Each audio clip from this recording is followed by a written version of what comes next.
Haleluya, puji Tuhan. Selamat pagi keluarga GBI Pademangan. Selamat pagi. Pagi. Shalom semuanya. Puji Tuhan, haleluya. Apa kabarnya? Oke, luar biasa. Harus angkat tangannya tinggi-tinggi kalau saya bilang apa kabar. Are you ready, church? Yes. Apa kabar semuanya? Luar biasa. Anak-anak Tuhan harus jadi anak-anak yang luar biasa. Amin. Karena kita punya Tuhan yang luar biasa. Puji Tuhan. Saya undang sama-sama kita untuk bangkit berdiri, kita akan berdoa sebelum kita ibadah pada pagi hari ini. Saya mengharapkannya.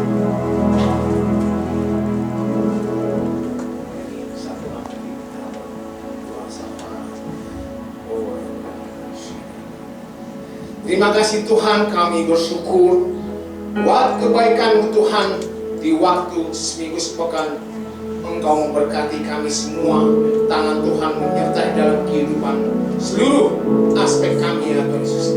Kami sangat percaya Tuhan, di mana Engkau menuntun kami Tuhan di hari Minggu ini Tuhan. Kami ingin beribadah pada Engkau Tuhan. Bawa setiap hati dan pikiran kami Tuhan Yesus, untuk kami memberikan terbaik pada Engkau ya Tuhan. Pagi hari ini Tuhan, kami memohon datanglah Roh Kudus, urapi kami semua Tuhan sebagai pelayan-Mu Tuhan, di mana Tuhan kami melakukan kewajiban dalam kehidupan kami Tuhan, dalam pembukaan ibadah kami Tuhan. Urapi Tuhan dari WN Singer, imam musik, seluruh Tuhan Yesus. Kami sangat percaya Tuhan, Kau mencurahkan dengan kemuliaan-Mu turun atas kami Tuhan Yesus, sehingga hadirat-Mu dari sorga Tuhan. Kami menarik Tuhan hadirat Tuhan, hadir Tuhan ibadah kami Tuhan Yesus, untuk kami memuji, menyembah, dan memberikan yang terbaik pada Engkau ya Tuhan. Urapi kami Tuhan, urapi kami semua Tuhan. Urapi hamba-Mu juga Tuhan, buat Pastor Albert Tuhan, yang akan menyampaikan firman-Mu Tuhan buat hari Tuhan Yesus.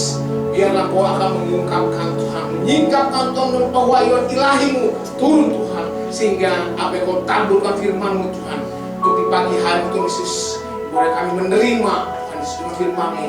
Ada kuasa, mujizat, kelepasan, kemerdekaan yang Kau berikan Tuhan dengan firman-Mu Tuhan, sehingga kami Tuhan disegarkan oleh firman-Mu Tuhan Yesus, sehingga kami pulang membawa sorak-sorai mujizat terjadi ya Tuhan Yesus.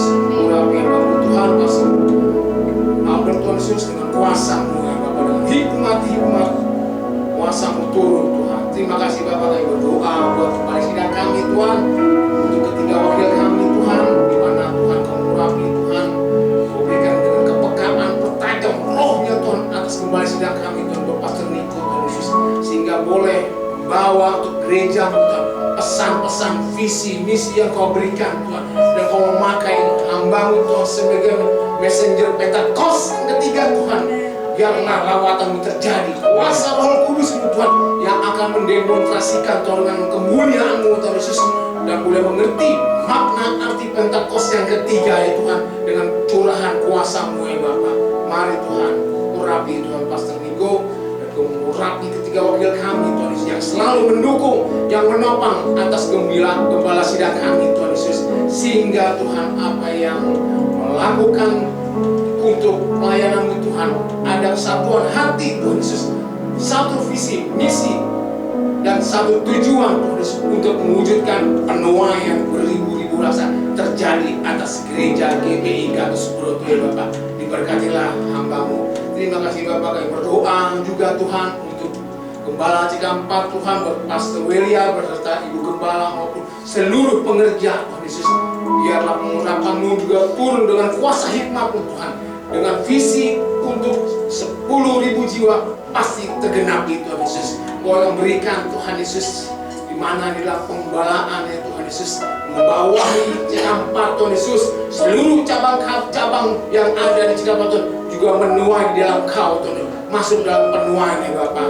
Kami percaya Tuhan, 30 cabang akan mentargetkan jiwa-jiwa Tuhan, dan akan membuka, mengembang Tuhan Yesus. Pengembalaan di Cikampat Tuhan Yesus, cabang-cabang akan diberikan kepada Kau ya Bapak. Berkati Tuhan Yesus. Terima kasih Tuhan. Kami berdoa buat gembala kami kasihi, Pastor Hengki beserta Ibu Gembala kami Tuhan. Kami percaya juga Tuhan akan mengurapi Tuhan. Kau beri kekuatan, memampukan Tuhan sebagai leadership kami Tuhan, di di mana dalam pengembalaan GBI pada mangan Tuhan Yesus, kami percaya Tuhan, di mana GBI pada mangan juga Tuhan, Kau akan mengirimkan setiap jiwa-jiwa Tuhan dengan visi kami Tuhan untuk 5.000 jiwa Tuhan, pasti digenapi Tuhan Yesus. Mereka melihat kemuliaan-Mu Tuhan Yesus, di mana Tuhan GBI pada mangan Tuhan Yesus ada kasih anugerah Tuhan, belas-Mu turun Tuhan Yesus, di mana jiwa-jiwa Kau akan mengirimkan di gereja kami Bapak. Berkati juga untuk pondok besarnya serta anak-anaknya Tuhan di dalam studi maupun pekerjaan Tuhan Yesus.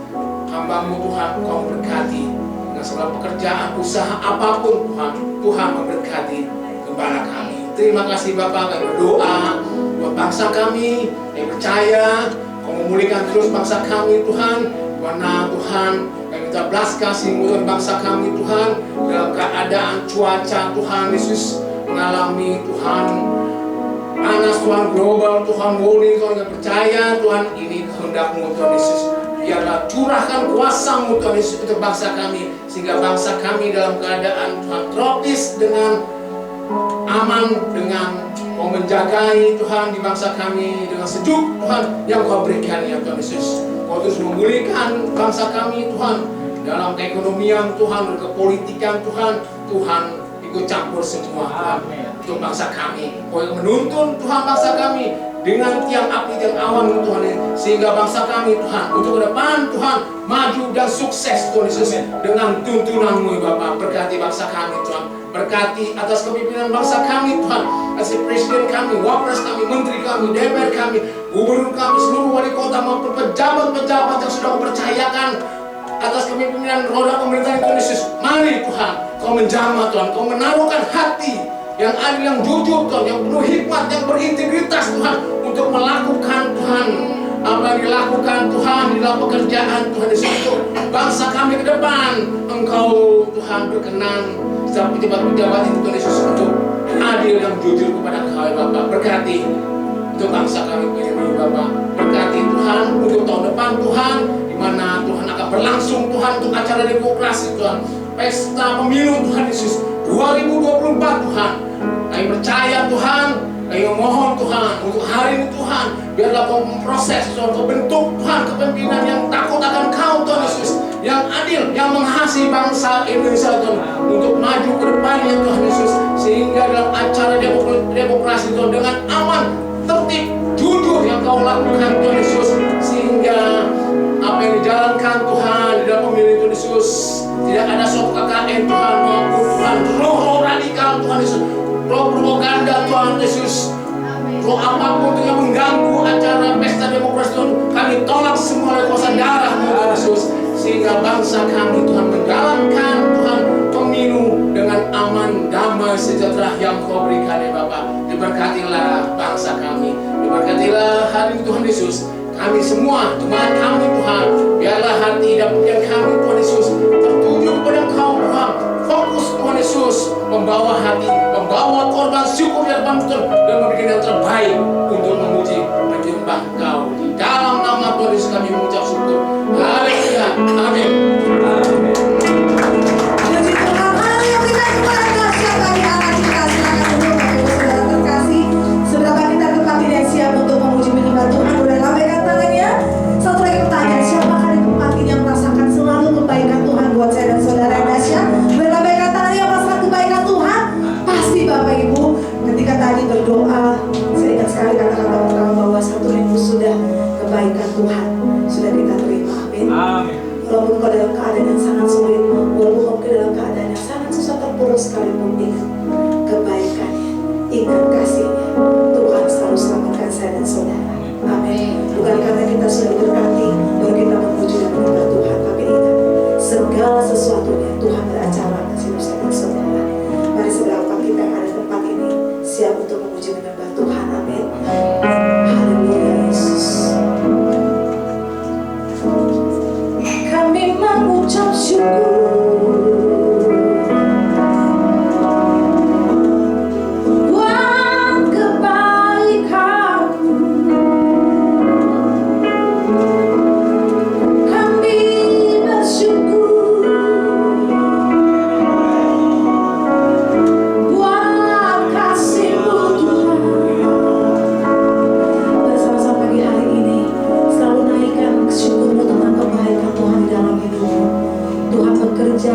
dalam segala hal untuk mendatangkan kebaikan buat saya dan saudara.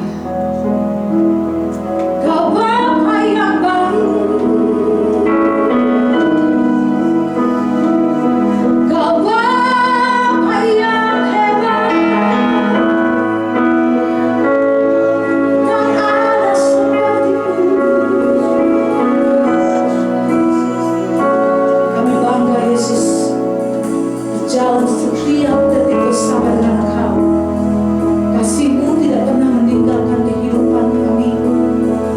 Cinta-Mu selalu melekat bersama-sama dengan kami Tuhan.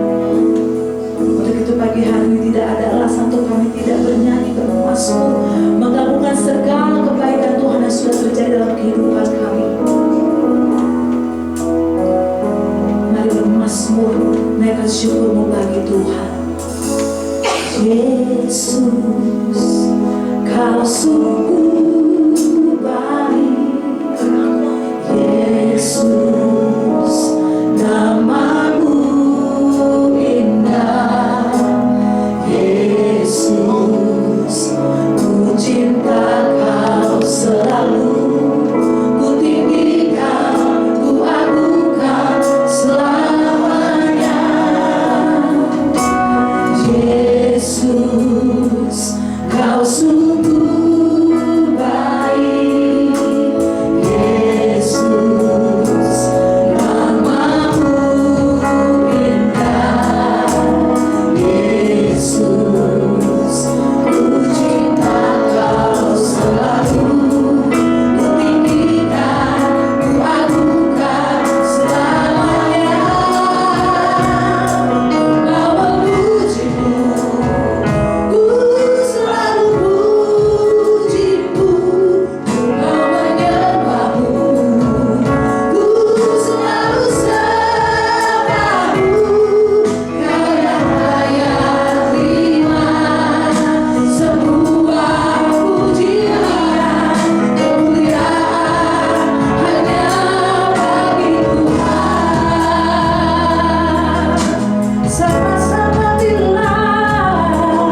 kami perlu Engkau. Kami butuh jamaah, kami butuh urapan-Mu Tuhan. Dan kami mengingat kebaikan Tuhan tidak pernah lepas Tuhan. Setiap hari, setiap pagi selalu baru kasih setia Tuhan. Mujizat Tuhan yang kerjakan sampai detik ini Tuhan. Kami bisa masih bangun pagi Tuhan untuk melihat orang-orang terkasih di sekitar kami. Ayah kami, papa kami, mama kami, suami, istri, anak-anak, cucu, mantu, bahkan keluarga GBI Pademangan. Kami masih bisa melihat dengan keadaan tubuh yang sehat. Semua karena kebaikan Tuhan di dalam hidup kami. Berikan kemuliaan dahsyat bagi Allah kita. Lagi-lagi dengan hati bersyukur, naikkan pujian-Mu, naikkan doa syukur-Mu di hadapan Tuhan. Karena ingat hidup ini adalah penyembahan bagi Tuhan. Selalu berikan yang terbaik bagi Dia. Karena Dia layak terima segala gaya, layak terima segala hormat, layak terima segala kemuliaan. Bapa yang dahsyat, kami mau beribadah Tuhan. Kalau Engkau tidak ada bersama-sama dengan kami, Roh Kudus, ibadah ini semuanya sia-sia. Kami menarik Tuhan Roh Kudus di tempat ini. Urapan yang dahsyat, otoritas Tuhan nyatakan untuk ibadah ini sampai dengan selesainya. Dan kami boleh menerima lawatan urapan yang dahsyat daripada Tuhan. Kami yang berdiri di atas ini Tuhan, yang duduk di depan sampai di belakang. Roh yang hidup, kuasa yang sama daripada Tuhan sudah turun atas kami. Di dalam nama Tuhan Yesus Kristus. Terima kasih Tuhan, terima kasih. Terima kasih Yesus. Terima kasih Tuhan. Terima kasih Yesus. Roh Kudus, apa yang Roh Kudus mau lakukan untuk ibadah ini, lakukan dengan dahsyat. Roh Kudus bekerjalah sebebas-bebasnya Tuhan. Kami membuka roh kami Tuhan, untuk Yesus lawat kami sesuai dengan maunya Tuhan, bukan maunya kami Tuhan. Terima kasih Tuhan. Karena kami tahu kepada siapa kami menyembah. Hidup kami aman ada bersama dengan Engkau. Hidup kami tenang ada kedamaian bersama dengan Engkau. Terima kasih Yesus, terima kasih. Kalau hari ini Tuhan umat yang tidak ada sedang sakit, sedang bersusah payah Tuhan, sedang kecewa, Tuhan yang dahsyat hibur mereka. Tuhan yang dahsyat, mujizat Tuhan nyatakan ya Bapa untuk keluarga GBI Pademangan. Terima kasih Tuhan, terima kasih. Terima kasih kamu lebih dahsyat lagi memuji Engkau. Di dalam nama Tuhan Yesus Kristus, yang siap memuji Tuhan, sama-sama kita katakan amin. Lebih dahsyat lagi, sama-sama kita katakan amin. Haleluya. Kita percaya kita memiliki Allah yang dahsyat, Tuhan yang selalu benar, Tuhan yang tidak pernah salah. Amin. Lambaikan tanganmu Bapak Ibu Saudara. Saya benar-benar merasa seperti keluarga karena saya sudah hafal wajah-wajah Bapak Ibu sekalian. Lebih dahsyat lagi bersuka cita memuji Tuhan. Tanggalkan setiap keadaan yang mungkin menghadapi, yang mungkin hari ini kau susah untuk bernyanyi, susah untuk memuji Tuhan, susah untuk angkat tangan. Yuk hari ini tanggalkan itu semua. Karena kita datang ke tempat ini, kita menyembah Tuhan yang dahsyat. Amin. Hidup kita ada sangat aman bersama dengan Tuhan. Yang katakan amin boleh angkat tanganmu tinggi-tinggi. Yes, lebih tinggi lagi dan nyanyikan lagu ini. Hidupku ada di tanganmu, kau beri rancangan yang terindah. Tak hanya yang baik saja yang ku terima. Walau tubuhku dirembukan, walau jiwaku tergoyahkan. Katakan hujanku takkan terhentikan.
Kita bersyukur kepada Tuhan, bersukacita itu terlihat dari wajahnya. Matanya itu memancarkan, mata itu berbicara. Coba saya mau lihat senyum-senyumnya, hati yang bersyukur. Coba colek di samping kanan kiri. Yuk, selalu bersyukur kepada Tuhan. Amin. Karena Tuhan yang kita sembah itu Tuhan yang gak ada tandingannya. Tuhan yang terlalu amat sangat. Yes, God is good. All the time. God is good. Untuk suaranya gak ada. God is good. All the time. Yes. Kita nyanyi saja bahasa Inggris ya.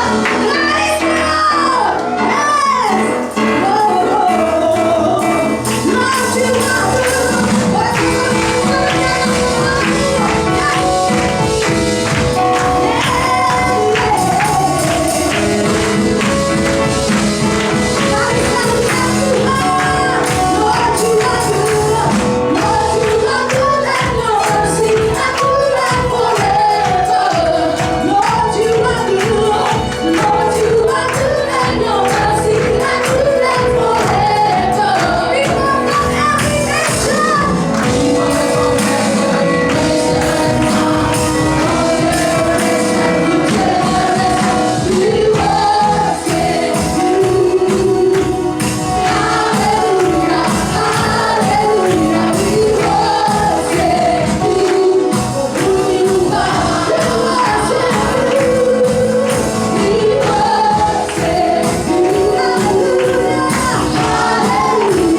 Terima kasih Yesus. Inilah Tuhan ekspresi kami untuk memuji menyembah Engkau. Kami tahu kami ini sangat nothing Tuhan. Jika Tuhan tidak bersama-sama dalam kehidupan kami. Tapi biarlah Tuhan di akhir-akhir Engkau mau datang Tuhan ke dunia ini. Engkau datang kedua kalinya. Biar kami menyerahkan Tuhan seutuhnya hidup kami. Karena kami tahu Tuhan, hidup ini adalah anugerah yang Tuhan berikan bagi kami. Terima kasih Tuhan. Terima kasih Yesus. Haleluya. Kau Yesus kami sembah. Kau Yesus yang kami naungkan. Haleluya. Kami mau berjanji Tuhan, bukan hanya sekedar lip service kami, bukan karena kami sudah diberkati, bukan karena ketika kami berdoa Tuhan menjawab setiap doa kami Tuhan, tapi biarlah Tuhan kami mau belajar dan kami merubah gaya hidup kami Tuhan, untuk membawa pujian dan syukur kami kepada Engkau dengan rendah hati Tuhan. Kami sadar Tuhan, kami sadar Yesus, semua karena anugerah-Mu Tuhan. Terima kasih Yesus. Terima kasih.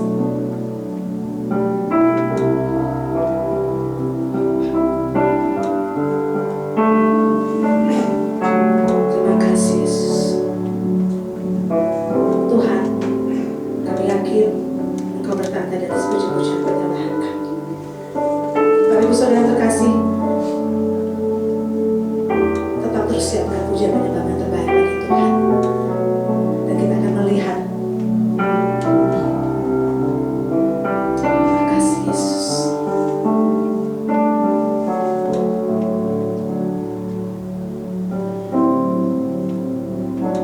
Ku tahu hidupku adalah penyembahan.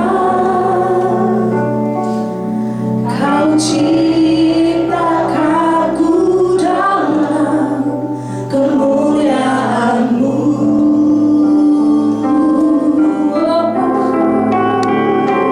Ku tahu hidupku berharga di mata-Mu.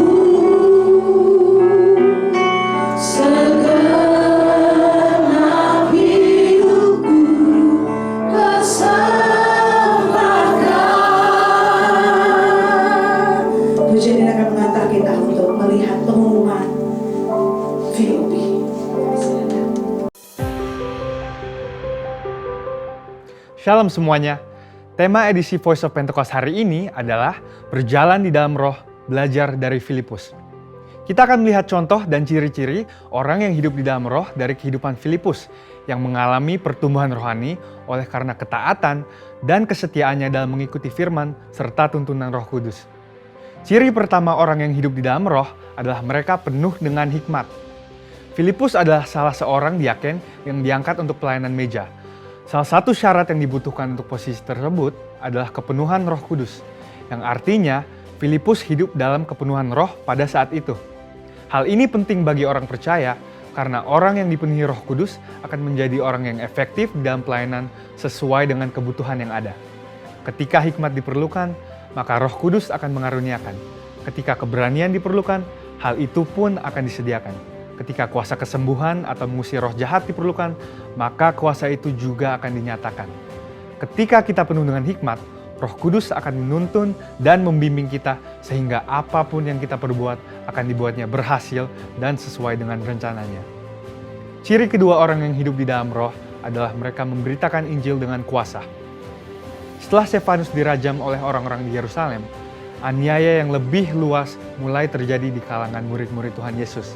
Dan banyak dari mereka yang melarikan diri keluar Yerusalem, termasuk Filipus. Kisah Para Rasul 8 ayat 5 menceritakan bagaimana Filipus pergi ke suatu kota di Samaria untuk memberitakan Injil di sana. Saya percaya karena Filipus bergaul karib dengan Tuhan, dia terus merasakan dorongan dari Roh Kudus untuk memberitakan keselamatan bagi orang lain di setiap kesempatan yang ada. Hal tersebut merupakan karya Roh Kudus dalam hati orang percaya. Singkat cerita, orang-orang di Samaria percaya kepada berita yang disampaikan oleh Filipus. Mereka membuka hati dan Roh Kudus pun bekerja dan menjamah setiap orang yang mendengar hingga hati mereka berbalik kepada Tuhan. Dalam pemberitaan Injil itu, juga terjadi manifestasi kuasa Allah dengan kesembuhan dan kelepasan yang luar biasa. Banyak orang dilepaskan dari roh-roh jahat dan disembuhkan, termasuk yang lumpuh dan timpang. Kuasa Roh Kudus dinyatakan secara luar biasa. Hal ini menggenapi apa yang Tuhan Yesus katakan, bahwa tanda-tanda heran dan mujizat akan terjadi di dalam pelayanan murid-murid Tuhan Yesus. Melalui kejadian ini, kita bisa melihat bahwa Filipus yang bergaul intim dengan Tuhan dipakai menjadi alat Tuhan yang efektif dalam membawa Injil keselamatan. Kuasa Tuhan sungguh dinyatakan bagi orang-orang yang bergaul intim dengan Roh Kudus.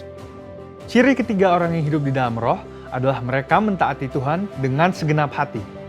Suatu hari ketika Filipus sedang di tengah pelayanan yang terus berkembang di Samaria, Tuhan mengutus satu malaikat untuk membawa pesan untuk dia.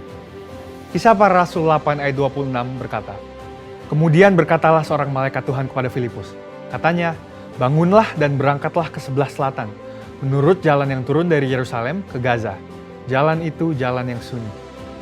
Dibutuhkan ketaatan yang besar untuk melakukan perintah Tuhan dengan kondisi seperti Filipus pada waktu itu.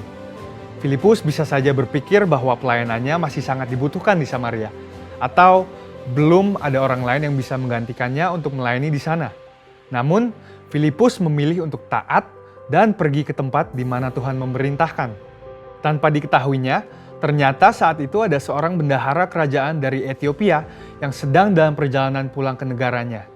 Dia seorang penganut agama Yahudi yang pulang dari ibadah di Yerusalem dan saat itu sedang membaca kitab Yesaya. Filipus dituntun oleh Roh Kudus untuk mendekati kereta pembesar itu dan menanyakan apakah dia mengerti arti dari ayat yang dibacanya. Ternyata dia tidak mengerti dan meminta Filipus untuk menerangkannya.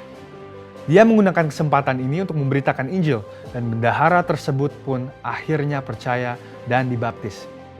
Ini adalah contoh bahwa seringkali Roh Kudus akan mendorong kita untuk melakukan hal-hal yang mungkin tidak bisa kita mengerti. Dan dalam situasi seperti ini, yang dibutuhkan dari kita hanyalah ketaatan. Dan pada waktunya, Tuhanlah yang akan menyatakan rencananya kepada kita, seperti dalam contoh kehidupan Filipus. Ciri keempat orang yang hidup di dalam Roh adalah mereka membimbing keluarganya di dalam Tuhan. Bertahun-tahun kemudian, Rasul Paulus pergi untuk mengunjungi Filipus yang saat itu tinggal di Kaisaria. Kisah Para Rasul 21 ayat 8-9 menyebutkan bahwa dia mempunyai 4 anak yang mempunyai karunia untuk bernubuat. Mungkinkah kehidupan rohani dari anak-anak Filipus yang demikian timbul dari hubungan yang jauh dari Roh Kudus? Hal itu tidak mungkin.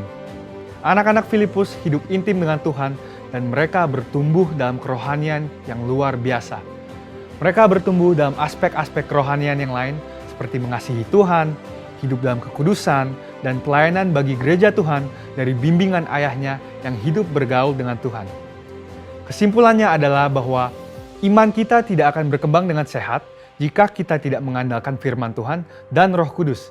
Sebab kehidupan yang intim dengan Tuhan harus dibangun secara intensional dan harus disertai dengan disiplin rohani dan hati yang lembut sehingga orang lain pun bisa merasakan dampak dari kuasa Roh Kudus melalui kehidupan kita. Saudara, untuk penjelasan lebih lengkapnya dari tim teologi kami, jangan lupa buka link yang ada di atas atau scan QR Code yang tersedia. Tuhan Yesus memberkati.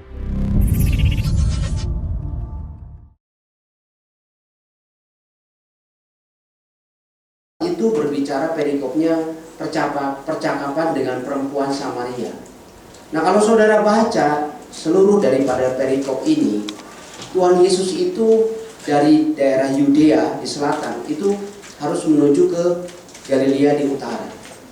Nah, kalau kita lihat di peta, di dalam peta Israel itu, daerah Yudea kalau mau sampai ke Galilea itu harus melewati Samaria. Nah, daerah Samaria ini adalah daerah yang ditempati orang-orang Samaria yang memang bermusuhan dengan orang-orang Israel. Nah, kenapa bermusuhan? Garis besarnya itu karena mereka berbeda pendapat tentang tempat penyembahan. Jadi orang-orang Samaria itu merasa bahwa merekalah yang menjadi orang-orang Yahudi yang asli, ya, yang masih tetap memegang teguh hukum Taurat, ya, kitab-kitab Musa itu mereka betul-betul taati. Sedangkan orang-orang Yahudi mereka anggap sebagai orang-orang yang sudah kawin campur dengan orang-orang sekitarnya, bangsa-bangsa lain, sehingga mereka merasa bahwa menganggap bahwa orang-orang yang Yahudi itu sudah tidak murni lagi. Nah, karena dasar inilah mereka bermusuhan, ya. Nah, ketika zaman Tuhan Yesus pun kondisi ini masih tetap sama, dan orang-orang yang dari Yudea kalau mau ke Galilea di utara itu mereka memutar, saudara.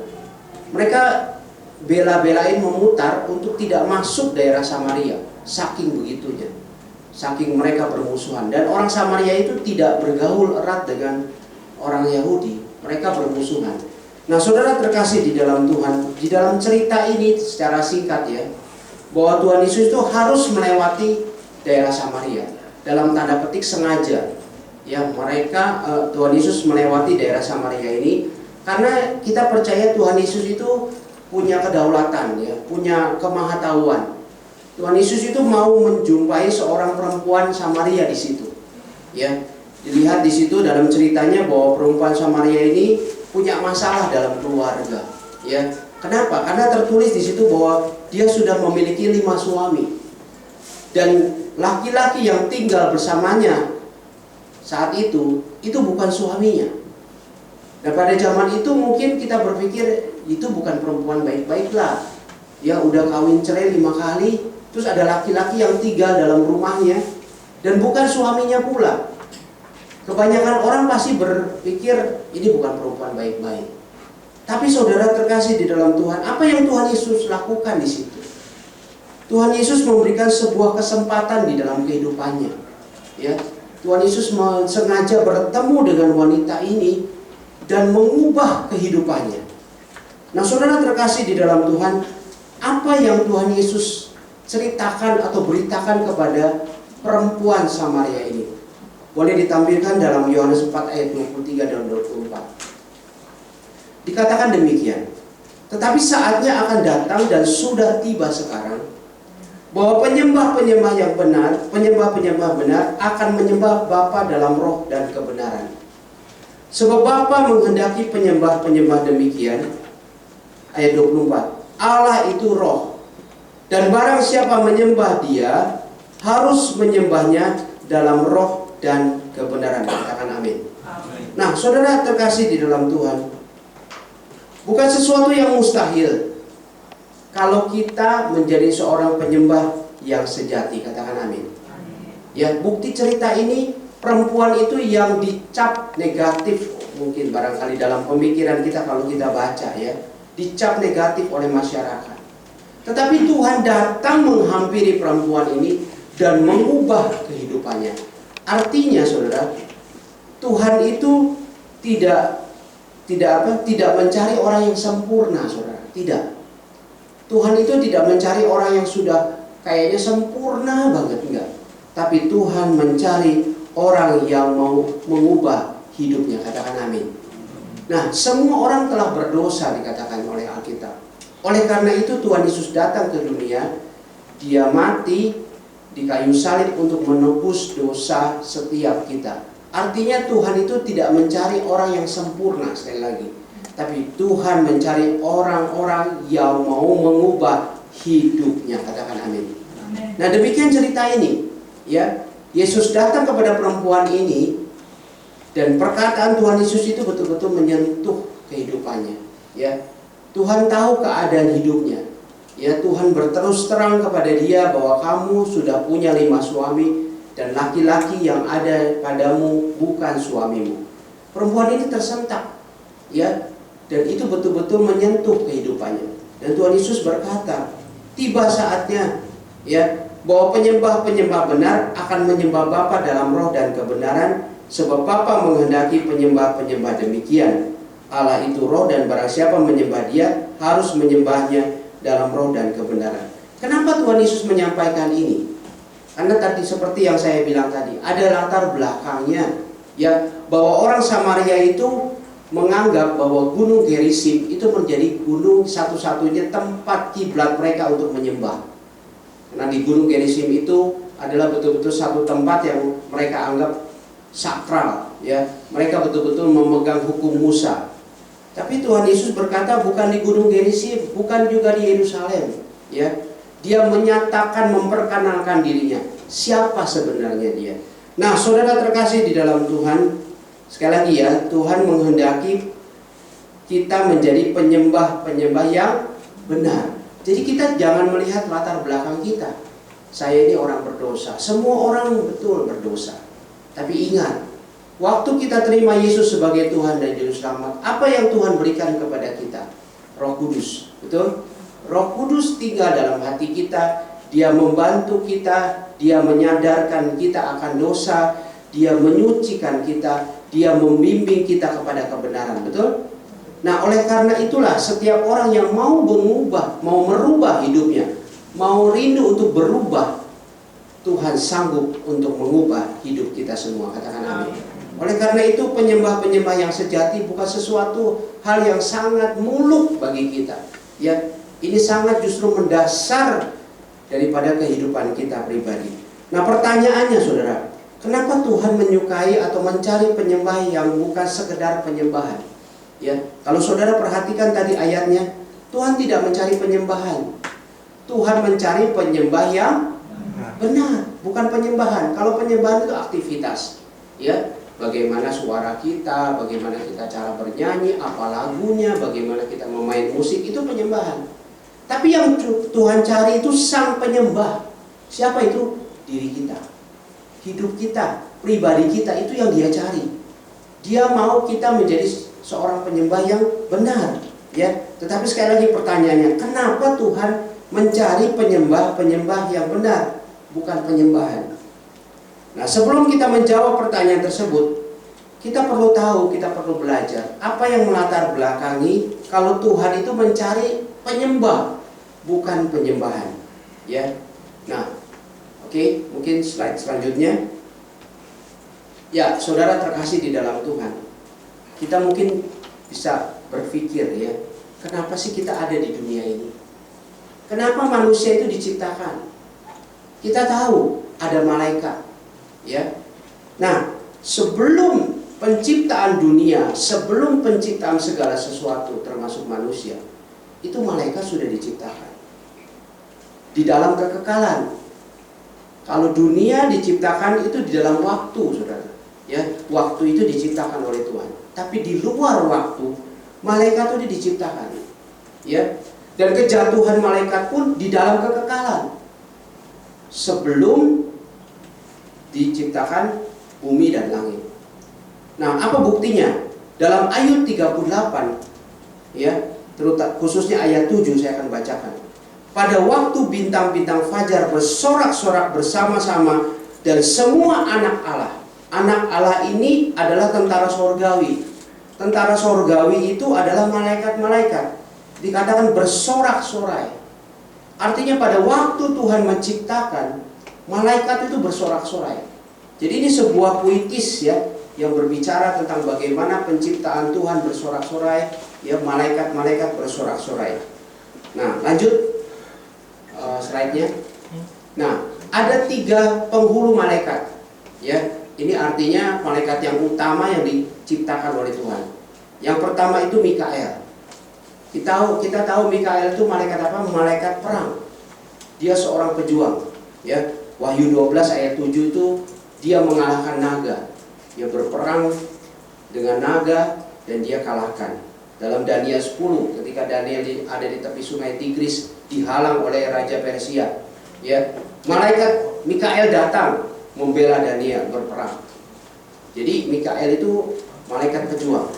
Yang kedua adalah malaikat Gabriel. Di mana kita tahu Gabriel itu adalah malaikat membawa pesan. Dalam Lukas 1 ayat 26, dia datang kepada seorang perempuan yang bernama Maria, ya. Dia katakan, kau akan melahirkan seorang anak. Anak itu adalah juru selamat, ya. Itu Gabriel membawa pesan. Ada satu malaikat yang penghulu malaikat lagi, yang disebut dengan Hillel. Ya, itu bacanya Hillel. Ya. Ini malaikat pemuji. Jadi ada ilustrasi yang menggambarkan bahwa Hillel itu seluruh tubuhnya itu alat-alat musik. Ya. Waktu dia mengangkat tangan aja itu menjadi sebuah pujian, menjadi satu alunan musik yang luar biasa. Tetapi dia sekarang adalah mantan pemuji. Kenapa? Karena dia sombong. Ya, dalam Yesaya 14 ayat 12 dia meninggikan diri, dia ingin menyaingi Allah. Dan Allah itu mengusir dia, ya, jatuh ke bumi. Ya, malaikat ini, ya, karena sombong akhirnya jatuh. Nah, saudara terkasih di dalam Tuhan, nama Hillel itu menjadi cikal bakal kita bicara tentang haleluya. Ini dari sini, ya. Haleluya itu dibagi dua. Haleluya itu artinya ajakan kepada banyak orang supaya memuji Tuhan. Yahnya itu Yahweh, ya, Yodve Have, artinya nama Allah yang tidak boleh disebut. Jadi artinya haleluya itu mari kita puji Tuhan. Makanya ada di dalam Mazmur kata haleluya. Ini berasal dari sini, ya, kata Hillel ini. Nah, saudara terkasih di dalam Tuhan, karena malaikat jatuh, ya, Yesaya 14 ayat 12 13 saya bacakan. Wah, engkau sudah jatuh dari langit, hai bintang timur. Ya, kalau dalam terjemahan King James itu disebut Lucifer, ya, putra fajar. Engkau sudah dipecahkan dan jatuh ke bumi. Hai yang mengalahkan bangsa-bangsa, engkau yang tadinya berkata dalam hatimu, nah ini dosanya. Aku hendak naik ke langit, aku hendak mendirikan tahtaku. Jadi dia mau merebut tahta Tuhan, ya, mengatasi bintang-bintang Allah, dan aku hendak duduk di atas bukit pertemuan jauh di sebelah utara. Coba bayangkan saudara, ya, dia nggak sadar bahwa Tuhan Allah itu menciptakan dia dan dia memberontak mau melawan pencipta. Nggak bakal bisa, saudara, ya. Nah, malaikat, apa sebetulnya pekerjaan daripada malaikat Hillel ini? Dia adalah memuji, menyembah Tuhan siang dan malam, ya. Dan dia tuh seorang malaikat yang sangat indah, sangat cantik. Bahkan terjemahan lain dikatakan dia itu membawa terang, ya, pembawa terang. Dan malaikat ini sangat tunduk sebetulnya awalnya, tetapi karena ada kesombongan dalam hatinya, ya, dia mengajak sepertiga malaikat untuk memberontak kepada Allah. Karena itu ketika dia dibuang di bumi, sepertiga malaikat itu ikut untuk jatuh ke bumi. Nah, sejak malaikat pemuji ini dilemparkan ke bumi, dan kita tahu peristiwanya ketika Allah menciptakan langit dan bumi, ketika Allah menciptakan Adam dan Hawa, disitulah dia datang mencobai manusia, ya, untuk jatuh di dalam dosa. Nah, ketika malaikat ini jatuh, ya, kita bisa menyimpulkan, tadinya dia memuji Tuhan, tadinya dia menyembah Tuhan siang dan malam. Ketika dia jatuh, artinya diusir dari surga, ya, apa yang hilang di hadapan Tuhan? Apa yang hilang? Yang hilang pujian, yang hilang penyembahan. Tadinya siang dan malam malaikat ini bertugas memuji, menyembah Tuhan dengan indahnya. Ketika malaikat ini sudah jatuh ke dalam dosa, ya, dia tidak bisa lagi memuji, menyembah Tuhan. Dan hal itu yang hilang di hadapan Tuhan. Nah, saudara terkasih di dalam Tuhan, karena itu kalau kita merenungkan kenapa manusia itu diciptakan, salah satu ya, artinya bukan tujuan utama. Salah satu dari sekian banyak maksud Allah menciptakan manusia adalah agar manusia dapat memuliakan Allah kembali, dapat memuji kembali dan menyembah pribadinya. Nah, sekarang bertanya kita, loh, Allah itu kan maha kuasa, kenapa dia nggak ciptakan malaikat lagi untuk bisa memuji, menyembah dia? Kenapa dia mesti menciptakan manusia? Ya, kita belajar bagaimana Tuhan yang maha kuasa itu nggak ciptakan lagi aja malaikat yang sama, yang persis supaya dia mendapatkan pujian dan penyembahan. Nah, saudara terkasih di dalam Tuhan, kita mesti mengerti, next, ya, kita mesti mengerti ada perbedaan malaikat dengan manusia. Yang pertama itu malaikat itu adalah makhluk roh, ya, tidak bisa terlihat, ya. Kalaupun ada penampakan itu namanya teofani, artinya penampakan malaikat, ada memang. Tapi sejatinya dia makhluk roh. Sedangkan manusia itu makhluk daging, ya. Manusia itu makhluk daging. Malaikat itu tidak punya unsur dari bumi, nggak ada. Tapi kalau manusia itu ada unsur dari bumi. Ya, Kejadian 2 ayat 7 berkata, manusia diciptakan dari debu tanah, ada unsur bumi. Kalau malaikat itu kekal, manusia kan tidak kekal, ya. Manusia tidak ada yang hidup kekal. Dan ini yang penting. Kalau malaikat jatuh ke dalam dosa, nggak bisa dipulihkan. Nggak ada yang namanya pertobatan malaikat tuh nggak ada. Ya, kalau dia sudah jatuh, ya jatuh. Ya, konsekuensinya nanti neraka, udah pasti. Itu dalam kitab Wahyu sudah tercatat. Nanti ada waktunya malaikat itu dibuang ke neraka. Apinya kekal. Ya, itu malaikat. Tapi kalau manusia, saudara, manusia sudah jatuh dalam dosa ketika iblis itu menggoda manusia, manusia jatuh dalam dosa. Apa yang terjadi selanjutnya? Ada nubuatan tentang datangnya seorang juru selamat. Artinya waktu manusia jatuh masih punya kesempatan untuk bisa dirubah, masih punya kesempatan untuk bertobat. Ya, kenapa begitu? Karena kita diciptakan dari debu tanah, dari unsur bumi, ya, bisa dibentuk kembali. Coba di dalam Yesaya 18 kita akan lihat.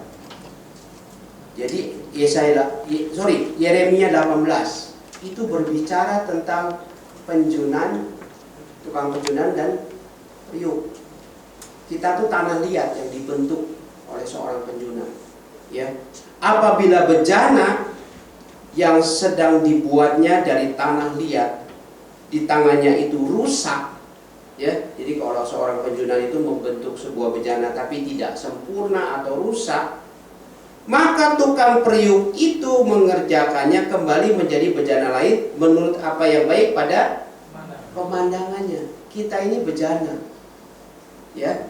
Tuhan itu adalah penjunan. Jadi waktu kita jatuh di dalam dosa, masih ada kesempatan bagi kita untuk bertobat. Masih ada kesempatan buat kita untuk berubah. Ya, 1 Yohanes 1 ayat 9, jika kita berdosa, maka kita mengaku Allah itu setia dan adil. Dia akan mengampuni dan menyucikan dosa kita. Jadi itulah perbedaan, ya, antara malaikat dan manusia. Kalau Tuhan ciptakan malaikat lagi, bisa nggak? Bisa, sangat bisa. Tapi begitu malaikat itu jatuh lagi, nggak ada pengampunan lagi, ya, binasa lagi, ya, masuk neraka lagi.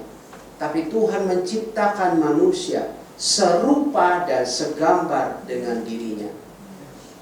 Jadi begitu mulia, seperti lagu tadi, kita diciptakan tuh dengan kemuliaan Tuhan, ya, spesial. Dan dudukan kita, status kita itu lebih tinggi dari malaikat.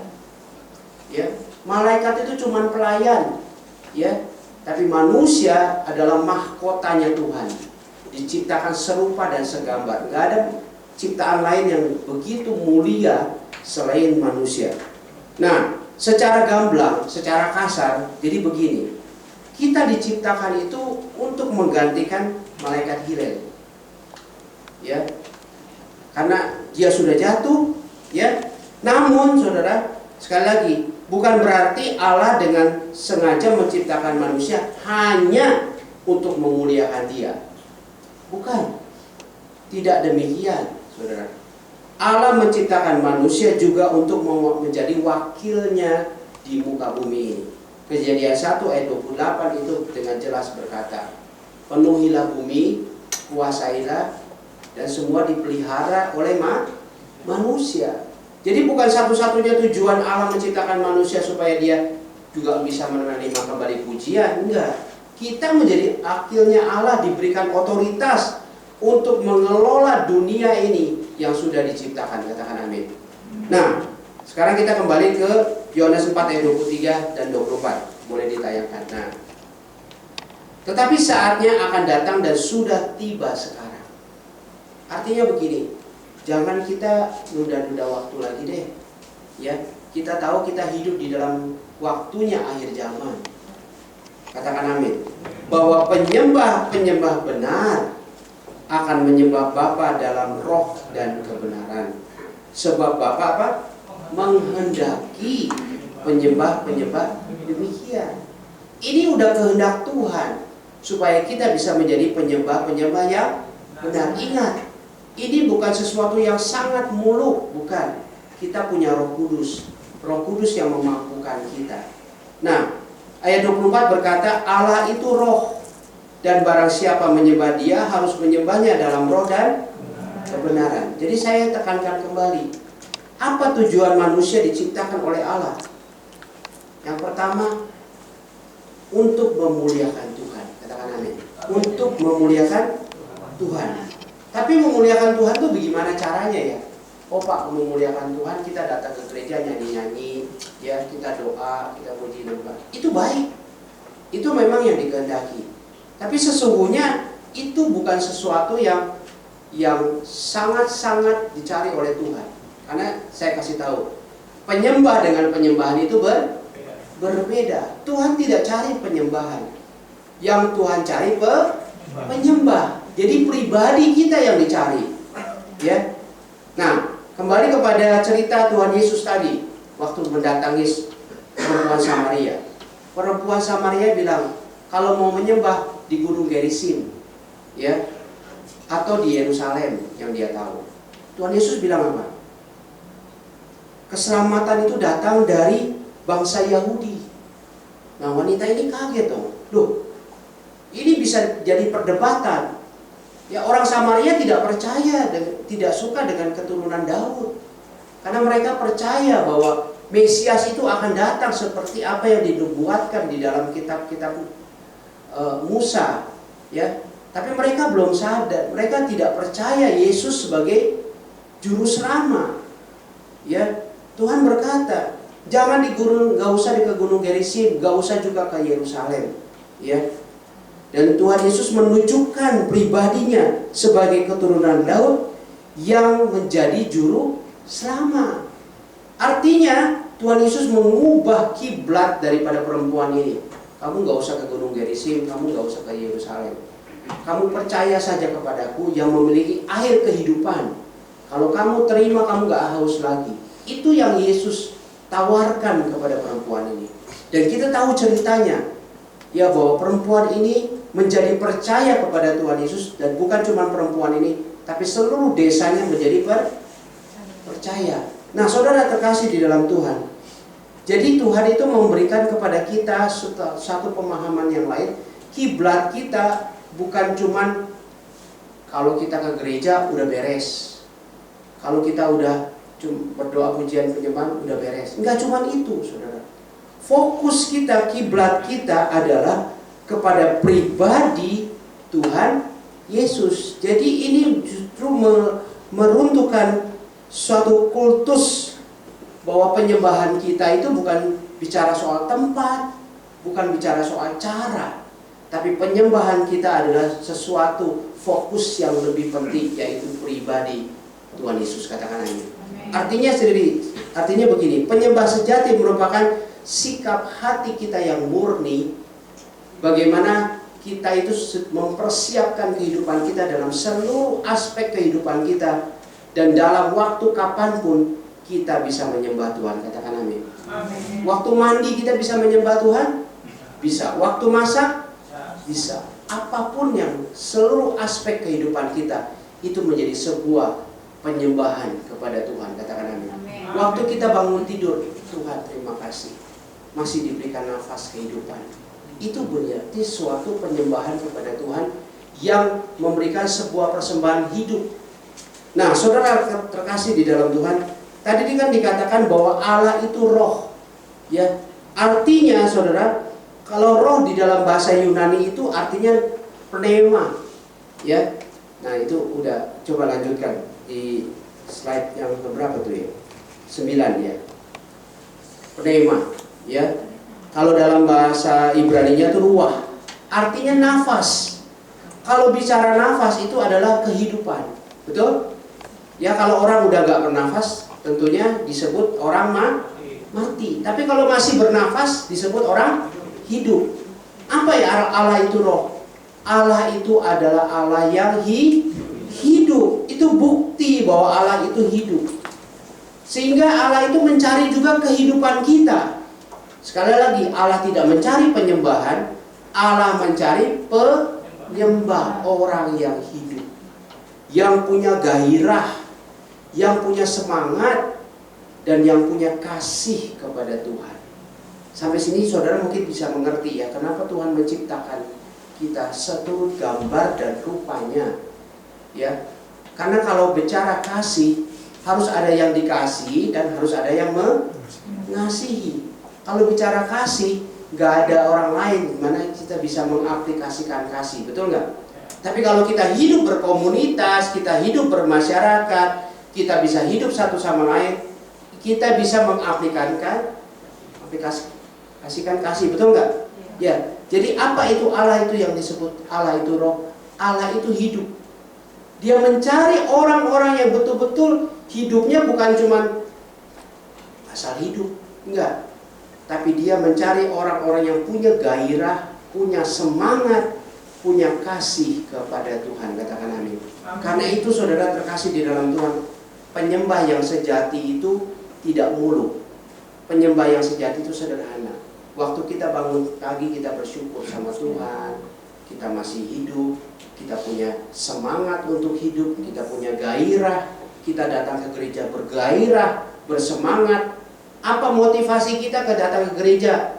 Cari jodoh, cari berkat, cari teman, atau apa? Tapi waktu kita punya semangat datang ke gereja, hari ini saya mau puji Tuhan, hari ini saya mau bertemu Tuhan, hari ini saya mau merasakan hadirat Tuhan. Itu semangat, itu kehidupan. Nah, itu yang dicari oleh Tuhan, katakan amin. Jadi kita tidak sekedar cuma bisa doa, cuma bisa nyanyi, nggak sekedar itu, saudara. Bukan itu salah. Tapi Tuhan mencari penyembah-penyembah yang benar, yang punya sesuatu yang dari dalam hati yang bisa diutarakan kepada Tuhan. Punya kasih, punya semangat, punya gairah, dan punya kerinduan yang mendalam kepada Tuhan. Katakan amin. Nah, itu adalah menyembah dalam roh. Bagaimana dengan menyembah dalam kebenaran? Ya, Allah itu sendiri adalah kebenaran, katakan amin. Tuhan Yesus berkata dalam Yohanes 14, Akulah jalan dan kebenaran. Ya. Nah, saya teringat kepada Efesus 6 ayat 14. Efesus 6 itu berbicara tentang selengkap senjata Allah. Nah, salah satu ayatnya berkata berikat pinggangkan kebenaran. Artinya begini saudara, hidup kita itu mesti terikat dengan kebenaran, atau kebenaran itu harus terikat di dalam kehidupan kita. Kalau kita menyembah Allah di dalam roh, kita tahu kehidupan kita persembahkan kepada Tuhan seluruh aspek kehidupan kita. Kalau kita menyembah dalam kebenaran, artinya hidup kita juga harus ada di dalam kebenaran. Jadi penyembahan dengan penyembah itu memang beda. Tuhan mencari penyembah yang hidup di dalam roh dan juga hidup di dalam kebenaran, katakan amin. Nah, kita buka sekarang Roma 12 ayat 1. Tolong ditayangkan Roma 12 ayat 1. Ini ada hubungannya saudara. Kita baca sama-sama ya, 2, 3. Karena itu saudara-saudara, demi kemurahan Allah, aku menasihat kamu supaya kamu mempersembahkan tubuhmu sebagai persembahan yang hidup, yang kudus dan yang berkenan kepada Allah. Itu adalah ibadahmu yang sejati. Jangan hapus dulu. Nah, di sini dikatakan ada yang namanya persembahan yang hidup. Sekali lagi disinggung tentang kehidupan. Roh itu nafas kehidupan. Jadi persembahan yang hidup itu yang punya gairah, betul nggak? Persembahan yang hidup itu yang punya kasih, yang punya semangat, yang punya kerinduan. Kalau kita datang kepada Tuhan nggak punya semangat, nggak punya gairah, nggak punya kerinduan, coba saudara bayangkan saja, ya, orang yang datang sama saudara itu kayaknya seperti mau hidup, enggak, mau mati juga enggak. Kira-kira gimana sih?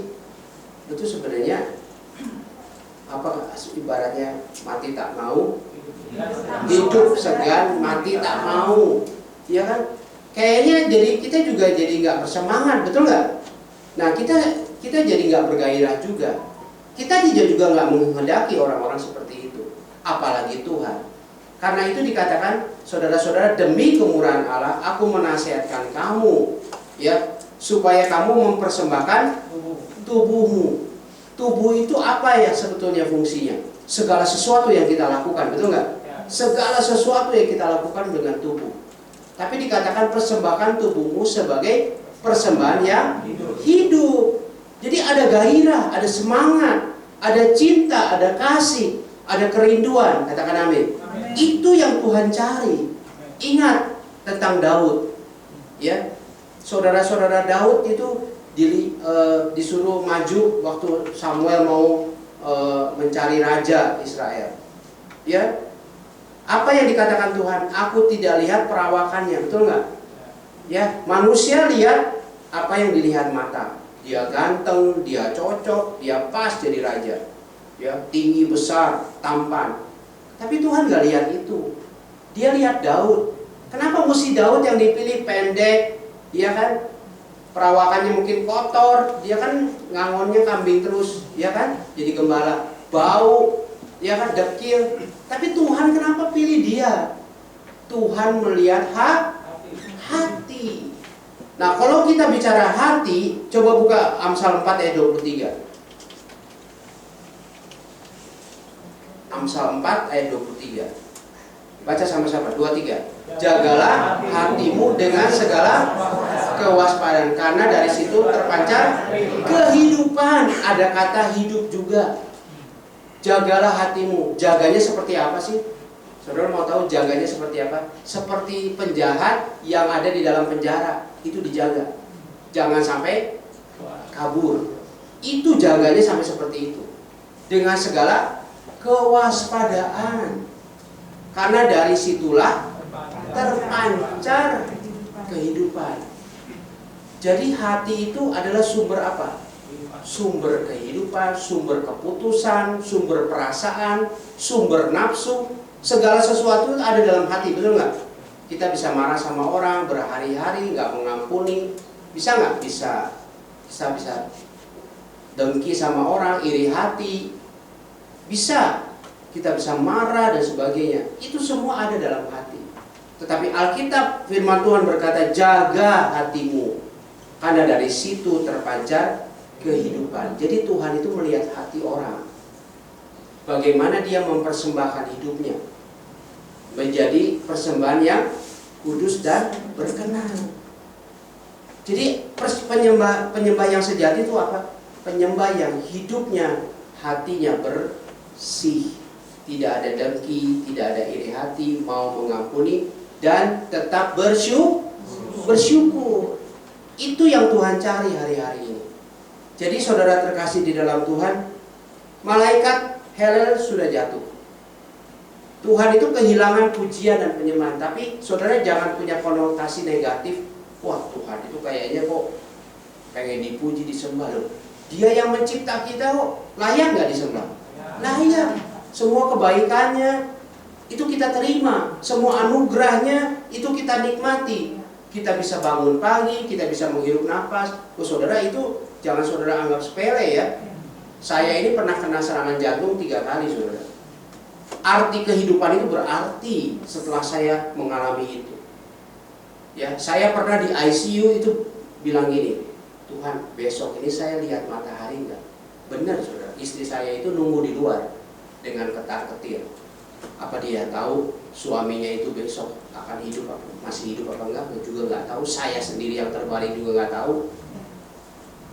Saya sampai bilang gitu sama Tuhan, Tuhan besok ini saya masih melihat matahari terbit enggak? Sejak itu saya merasa betul ya, hidup itu betul-betul berharga. Kalau sampai besok pagi itu masih bisa melek, bisa masih lihat suster, masih bernafas walaupun masih dipasang alat, itu betapa bersyukurnya saya. Sebab sekali-kali Tuhan bisa ambil nggak? Bisa. Tinggal diginiin aja hilang kok. Betapa kita bersyukurnya di situ. Nah itulah yang Tuhan mau, mencari penyembah itu yang betul-betul dari hati kita, dari ketulusan hati kita, dengan kebersihan hati kita, kita menyembah Tuhan. Tuhan terima kasih. Dengan cara begitu pun Tuhan itu udah senang, saudara. Ya, Tuhan udah senang. Artinya apa? Karena kita itu keluar dari hati.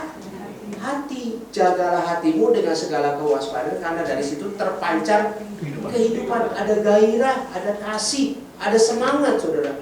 Jadi saudara kalau sekarang ke gereja, itu bukan cari yang lain, saudara. Saudara mempersembahkan hidup saudara, ya, dengan sungguh-sungguh, dengan hati yang betul-betul murni. Bukan hanya di gereja, ya. Ingat, bukan penyembahan, tapi penyembah. Jadi kemanapun saudara pergi, dimanapun saudara ada, saudara ingat, aku ini penyembah yang dicari Tuhan. Ya, dengan demikian setidak-tidaknya itu menyadarkan kita. Tadi di dalam Roma 12 ayat 1, ya, dikatakan supaya kamu mempersembahkan tubuhmu. Artinya segala sesuatu yang kita lakukan sepanjang kehidupan kita, dimanapun kita berada dan kapanpun, kita menjaga apa yang kita lakukan. Betul nggak? Supaya apa? Kita sadar, oh iya, aku ini penyembah, ya. Bukan penyembahan yang Tuhan cari loh. Aku ini penyembah. Artinya Tuhan mencari hidupku, mencari hatiku, dan Dia melihat hati saudara dan saya seperti apa murninya di hadapan Tuhan. Saya percaya saudara, kalau kita menjaga itu, kemanapun kita berada, apapun yang kita hadapi, kita bisa disertai oleh Tuhan. Sebab apa? Tuhan mencari penyembah yang benar. Jadi kembali saudara, ya, bahwa malaikat pemuji penyembah itu sudah jatuh. Saya ingatkan kenapa dia jatuh. Amsal 16 ayat 18 berkata demikian. Kecongkakan mendahului kehancuran, dan tinggi hati mendahului kejahatan. Jangan sombong saudara. Coba colek kanan kiri, jangan sombong. Jangan selesai. Ya. Tadi yang saya cerita di rumah sakit, saya terbaring di ICU itu, saya bisa sombong apa coba? Bisa sombong apa? Gak ada yang bisa disombongin saudara. Hidup itu seperti di ujung tanduk, ditiup sama Tuhan aja jatuh. Apa yang bisa kita sombongin dalam hidup kita? Saya udah sukses, saya udah maju, saya punya uang banyak, saya punya kedudukan. Apa yang bisa disombongin kalau bukan karena Tuhan? Firman Tuhan bilang ini, kalau bukan karena Tuhan, gak mungkin kita bisa bangun kehidupan ini. Betul gak? Kalau bukan karena Tuhan, sia-sia orang membangun rumah. Itu Mazmur katakan, sia-sia orang berjaga-jaga. Ya, kalau bukan Tuhan. Apa yang bisa kita sombongin dalam hidup ini? Gak ada. Semua karena anugerah. Karena itu saudara terkasih di dalam Tuhan, hari ini kita belajar memiliki hati yang betul-betul menyembah kepada Tuhan setiap saat. Jadi bukan penyembahan yang Tuhan cari. Tuhan itu cari penyembah. Kemana kamu berada, apa yang kamu lakukan, apakah itu menjadi sebuah penyembahan yang benar di hadapan Tuhan dalam roh dan kebenaran. Itu maksudnya. Jadi apapun yang kita lakukan, kita katakan lakukan seperti untuk Tuhan. Kalau kita melakukan untuk Tuhan, pasti kita lakukan yang terbaik dengan kemurnian hati. Sehingga paradigma kita waktu kita ke gereja nggak keliru lagi. Saya mau ke gereja karena saya mau menikmati hadirat Tuhan. Amin. Saya mau ke gereja karena saya mau mengangkat tangan saya dan saya mau memuji Tuhan. Mungkin kalau di rumah saudara nyanyi-nyanyi sendiri, ya kan, gembrang-gembreng sendiri, mungkin orang pikir ini orang gila kali ya. Tapi kalau di gereja bersama-sama tentunya kita bisa saling merasakan hadirat Tuhan. Tapi intinya saudara, sekali lagi, Tuhan mencari penyembah-penyembah yang benar, bukan sekedar penyembahan. Itulah hidup kita yang dipersembahkan kepada Tuhan. Itulah segala sesuatu yang ada dalam hati kita yang bisa kita berikan kepada Tuhan. Tuhan melihat kemurnian hati kita semua. Katakan amin. Mari kita bangkit berdiri. Kita nyanyikan lagu ini sekali lagi ya. Tadi yang sebelum firman. Coba saudara betul-betul resapi lagu ini. Hidup adalah penyembahan.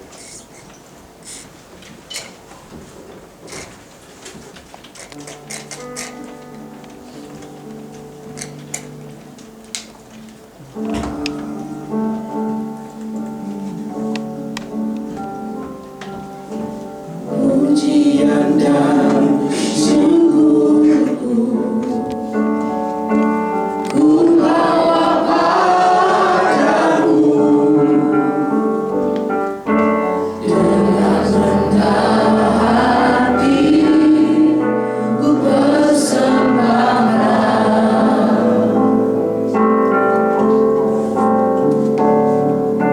sadar bila ku ada hanya karena anugerah bukan karena kekuatanku. Sekali lagi dari bawah. Pujian dan syukurku ku bawa padamu dengan rendah hati ku persembahkan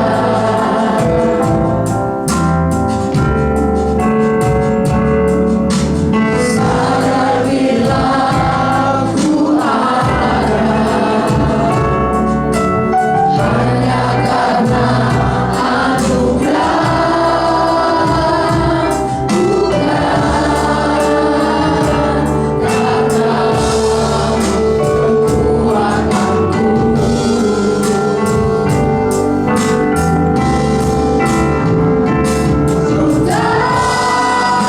Tahu hidupku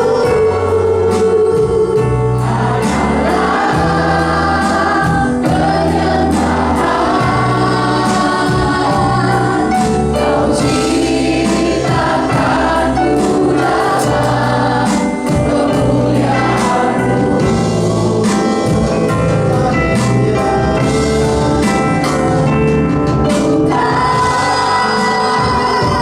hidupku berharga di mata-Mu.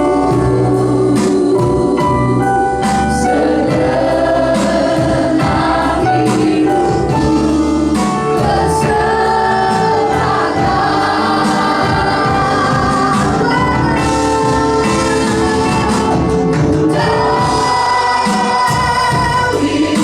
hidupku Kau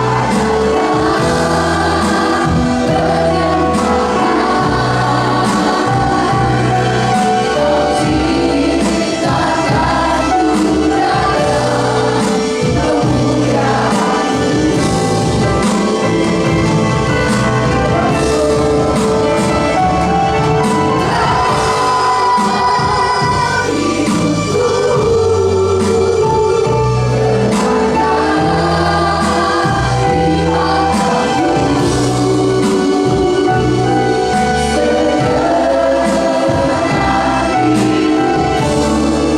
dalam kemuliaan-Mu. Bapak, terima kasih. Pagi ini kami belajar untuk menghargai kehidupan kami ini. Dan kami percaya Tuhan bahwa kami bisa menjadi penyembah-penyembah yang sejati, yang menyembah di dalam roh dan kebenaran. Tuhan, Engkau melihat segala pergumulan anak-anak-Mu Tuhan hari-hari ini. Tetapi kami percaya Tuhan memberikan kekuatan. Yang sakit Tuhan sembuhkan, yang berbeban berat Tuhan berikan kekuatan, yang menghadapi jalan buntu Tuhan buka jalan, yang mengalami kesulitan ekonomi Tuhan bukakan pintu berkat. Dan apapun yang anak-anak-Mu lakukan, Tuhan buat berhasil dan beruntung. Terima kasih Tuhan buat umat-Mu yang setia. Kami mengerti sekarang, kami bisa menjadi penyembah-penyembah yang sejati, yang menyembah di dalam roh dan kebenaran. Sebab Roh Kudus yang memampukan kami semua. Terima kasih Tuhan, berkati seluruh daripada jemaat Tuhan yang hari ini beribadah di tempat ini. Pulang dari hari ini mereka mendapatkan kekuatan, kesegaran, damai sejahtera Tuhan. Dalam nama Tuhan Yesus. Haleluya. Amin.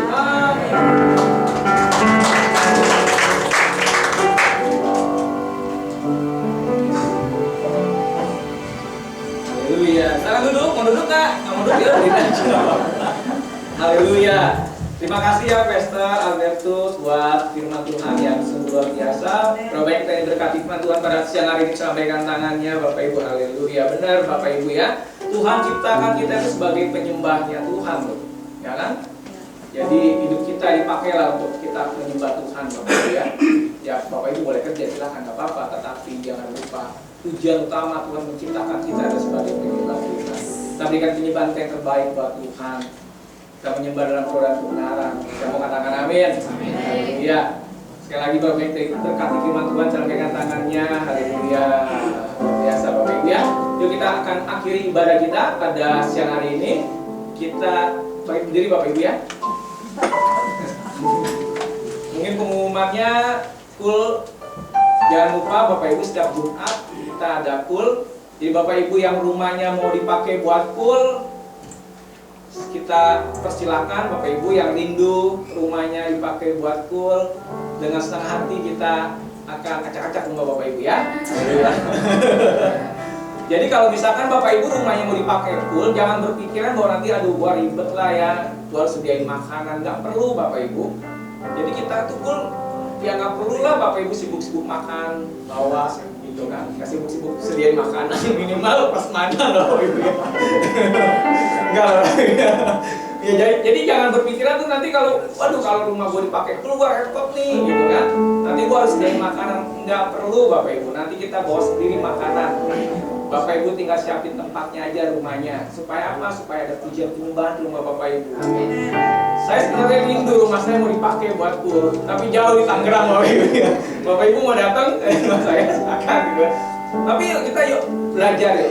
Rumah kita tuh dipakai buat cool. Dulu saya waktu tinggal di Pademangan nih Bapak Ibu, jujur nih setiap Jumat itu rumah saya dipakai buat cool, ya kan? Supaya apa? Di rumah itu ada pujian penyembahan, ada tabutnya Allah. Biar kita semua diberkati Tuhan, semua kita dijauhkan dari setiap sakit penyakit, jauhkan dari kuasa-kuasa yang gak baik gitu. Jika ada penyembahan di rumah kita, ada pujian penyembahan rumah kita percaya ada berkat-berkat yang melimpah. Amin. Yang mau rumahnya pakai cool, bisa angkat tangannya. Iya, itu ya. Jumat depan, Pak Henry. Oh, di rumahnya Pak Henry ya. Jumat depan ya, nanti alamatnya kita share. Kita pernah kemarin waktu itu beberapa bulan lalu ke rumahnya juga ya. Oke, haleluya, puji Tuhan. Jadi Bapak Ibu yang mau juga kita sebagai pekerja itu sungguh senang lah kalau rumah Bapak Ibu mau dipakai cool. Amin. Yang mau katakan amin. Berikan tepuk tangan yuk buat Tuhan Yesus. Haleluya. Tiga tadi. Tuhan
persembahan kita di hadapan Tuhan. Oh nama Yesus. Bapak, terima kasih kami mengucap syukur Tuhan untuk firman-Mu yang sudah memberikan pencerahan bagi setiap kami. Kami tahu hidup kami Tuhan ciptakan, kami boleh sebagai penyembah-Mu ya Tuhan.